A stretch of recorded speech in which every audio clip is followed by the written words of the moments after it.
you don't prepare for change. Change prepares you for life. I just wanted to say that, man. I was literally just thinking about how me and my personal journey have approached change. And honestly, we always feel like we need to prepare. Preparation. And preparation is important, most definitely, but I definitely believe preparation is overrated. Because there's not a measurement of how prepared you are. It's just exposure. And exposure will show you how prepared you are, but it also, in being in a situation that you're not familiar with, it familiarizes you with it, and in that familiarization, there is preparation, there is molding, there is, a demand for you to do things that you necessarily want to do. And I think that's so powerful, right? Because the only thing that is consistent is change. That's the most consistent thing in life. Everything is always going to be changing from day to day, moment to moment. And if you allow yourself to feel like for you to get on to change, you have to prepare, then that's counterintuitive. It doesn't really make sense, because you can't be prepared for what you don't know is going to happen. And life is throwing curveballs. And you just got to be willing to swing. Sometimes you're going to miss, sometimes you're going to hit. But ultimately, the more you understand that change is coming, then the less attached you become to what is. And when you're detached from what is, then you are in flow. You begin to flow. Because you're never being, fixed. You're never being, you're not trying to hold on to something that's not really real. Right? And I just wanted to say that because I thought it was important to say. I think it's very applicable. I think anybody who has experienced life understands that, you never are prepared for change. But changes are always preparing you for life. What's the Chris Brown song? It's never the right time to say goodbye, but we know we gotta go our separate ways. It's like that, man. You never know. And it's hard. Change is so hard. But I think the more willing we are to change and embrace change, then the more alive we become. You become alive when you just let go. And that's a practice. Letting go. Letting go is tough. It's really hard. But when you let go, then, your life opens up. Everything becomes mysterious, right? And a lot of us don't like mysteries. We like to be able to predict what's gonna happen because we want to prepare and la la la la la la. But all you're really doing is all that is in vain, because you can't prepare for the inevitable. Life is inevitable. It's gonna happen the way it's gonna happen. And you could either be resisting that and trying to prepare and preparing for something that might not even happen and wasting time. Or you can just allow yourself to let go, allow changes to happen, and just be in synchronicity with that. Synchronize with that. Allow yourself to change. Right? Like, I'll use myself for an example. I remember if I would have a bad moment in my day, if a bad moment happens in my day, then I'm having a bad day. This bad thing happened, the rest of my day is defined by that. Why? Because I spent so much time preparing myself and preparing for a good day. And so when something that I didn't deem good happened, then I say, oh, I'm having a bad day. No, it was a bad moment. It was a bad experience. It was a little unpleasant. But if I would have let go, then I could have been open to other things. I could have been open to other things. And maybe that bad moment would have turned into, I could have had 100 great moments after that. But no, we hold on to, you know what I mean? Because we protect ourselves. We're trying to prepare ourselves for what's next. And that's motivated by fear. And if you live this life with fear, then you're not living this life. Period. You're not. You can't live a life in fear. There's no such thing. That's contradictory. Fear and life don't go in the same sentence. You know what I mean? Because fear means closed. You closed. Life means you're open. Life means you're changing from moment to moment. Fear means you're protecting yourself and trying to stay the same from moment to moment. And ultimately, all fear does is cramp you up. You tight. You gotta stick up your booty hole. You stiff. You're not living.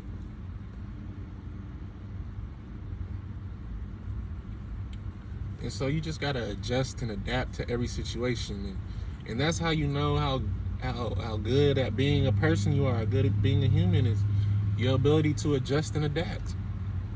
And we have to adjust and adapt daily. I've had to adjust and adapt myself to just this day. It's just like things that I expected to happen didn't necessarily happen the way I planned them, but they happened the way they happened.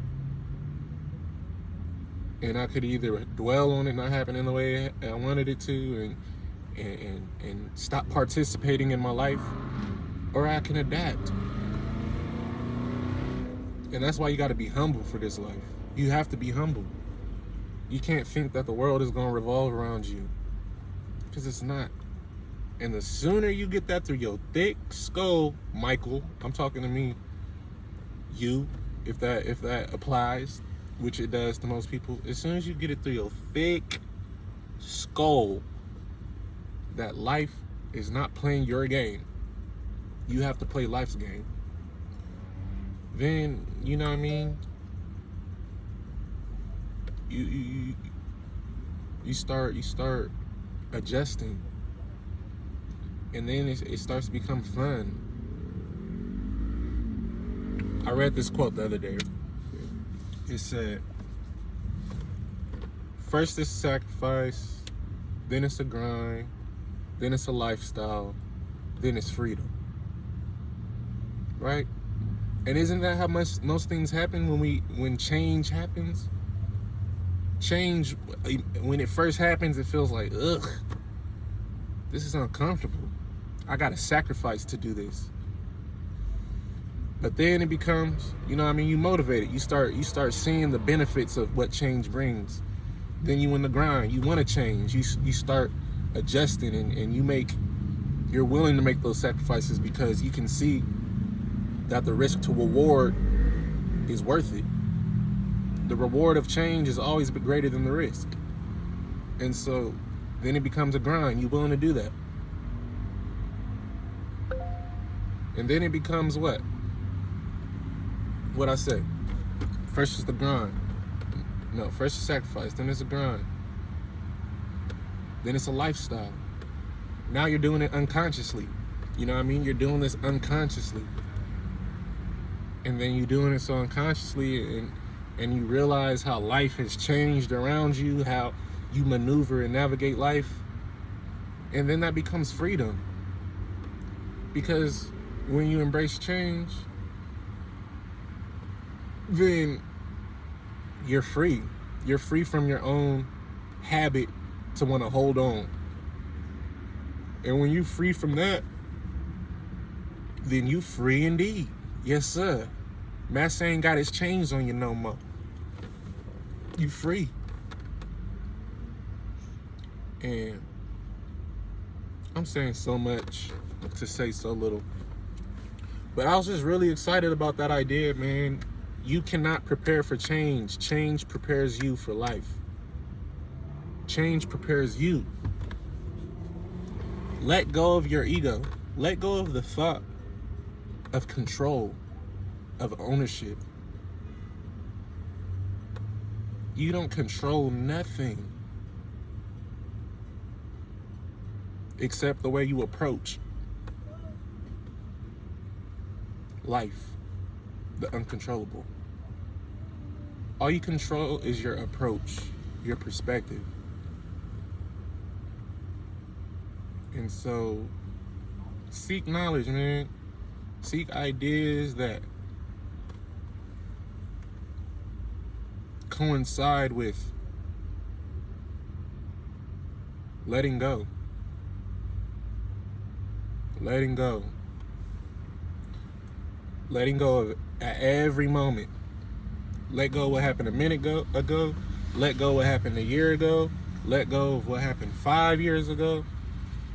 You have to consistently and constantly make a conscious effort to let go.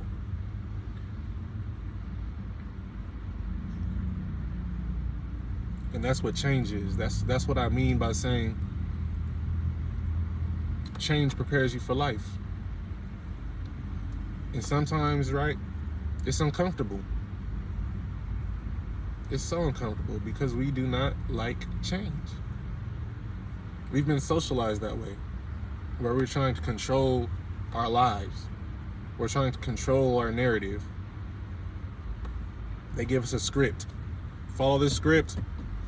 This is what life is about. This is how you reach happiness. This is how you reach success. Blah, blah, blah, blah, blah. Robotic, be hypnotic. And then you're doing that, and ultimately all you're doing is being in a state of resistance. Especially if you just try to hold on to those ideas. Because we've never, in this Western society, have never been taught how to live a spiritual life. This life is fixated on creating consumers. This life is fixated on, you know what I mean, just keeping you in a state of dependency. You're dependent. And yeah, they can create a matrix for you. A matrix where it makes you feel like, yeah, I did this, so this happened. You know what I mean? I controlled this, so this happened. But believe me, this matrix ain't real. You can make yourself believe that you free. But as long as you holding on to all these ideologies, as long as you holding on to all these, you know, characteristics that you identify with, as long as you feel like you have to be this way, and you're willing to stay in a box to stay safe, to have this idea of freedom, right? How backwards is that? Freedom is I can do whatever I want and it results in what I want to happen. But they're saying, no, freedom is you do this, that, and the third, and you might get this. Perhaps. Possibly. No, man. Or I'll say this. Freedom is being present. Freedom is selflessness. A dead sense of self. When, you know what I mean, the idea of self is not a priority anymore. Because I'll tell you what,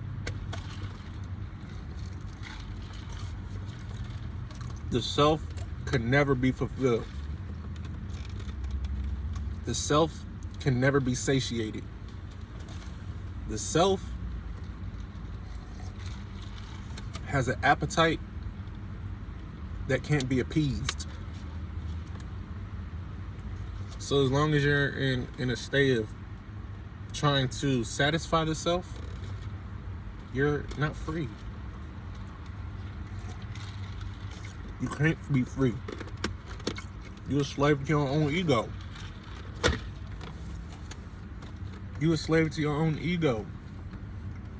Michael Laws. You're a slave to your own ego. Person on the other side of the screen watching this video, 16 minutes in, appreciate you. And I know I'm saying the same thing over and over. I'm just trying to say it different ways. Because I want it to penetrate. I want it to penetrate. Penetrate. I want it to get past your your walls. I want it to get past your conscious mind that wants to deflect. And say this and make excuses, and that wants to protect the sense of self that's keeping you captive. It's you. You are the biggest problem in your life. You are. Only because you don't understand how powerful you are. Not the you that you've created, not this sense of you that's dependent on all these things that are just not founded on anything real, that are founded on an illusion. Not the delusional self that needs to attach just to exist, that needs to resist just to survive, that needs fear for security, uses fear for security, not that sense of self. Once you get that, once you create a space from that sense of self and you start feeling the energy of who you truly are, that stillness that exists within you, that doesn't have an agenda, that isn't attached, that isn't, you know what I mean, searching for more ideas to add to itself, to try to create more value. Once you detach from that, even a little bit, then it's this freedom, man. There's this freedom that's available. It's a freedom that's available to you, and no one can take that. Because, it's people in high places who are controlling this matrix, right? The gods of this physical realm, they don't have your best interests. The little G's out here, the government, the governing bodies, the gods of this physical realm, they can keep you in an illusion that makes you feel like, you can create a fulfilled sense of self by honoring their sense of success. But then there's a real G, the big G, that energy. Get it? The inner me got the energy. The inner me got the energy. The energy. Energy. Energy. God.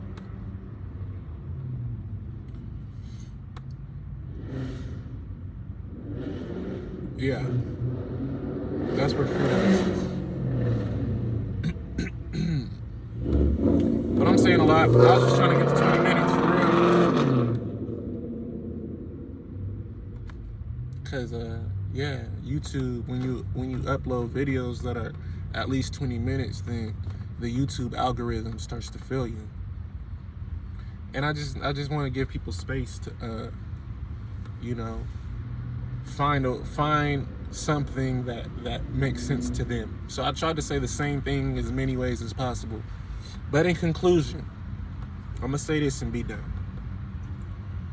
You cannot prepare for change. Change prepares you for life.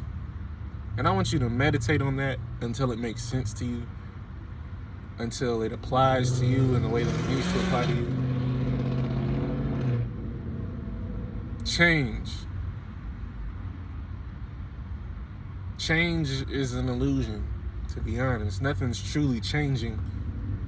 It's just you. That sense of self that you're attached to that constantly feels like change is happening. But no, it's just demanding you to transition out of the egoic self and into the spiritual self that is in harmony with the stillness, with the oneness, with the unity of all things. But you'll never be in unity with that if you have a sense of self, a self-serving sense of self. The I, the mind, the me. As long as you are identified with that, yeah, life is gonna be this forever changing phenomena that you can never adjust or adapt to. And you're gonna wear yourself out. But ultimately, I mean, that's the fate of the ego. It exhausts itself. It wears out. And you're either so identified that when that happens, your downfall goes with it, or you're aware enough that when that exhausts itself, then the true you, the authentic you, permeates and surfaces and is available to operate. And that's it. I'm done. My name is Prince Teflon. Thank you for tapping in. Like, comment, subscribe, hit that bell. I appreciate you. Much love. Peace.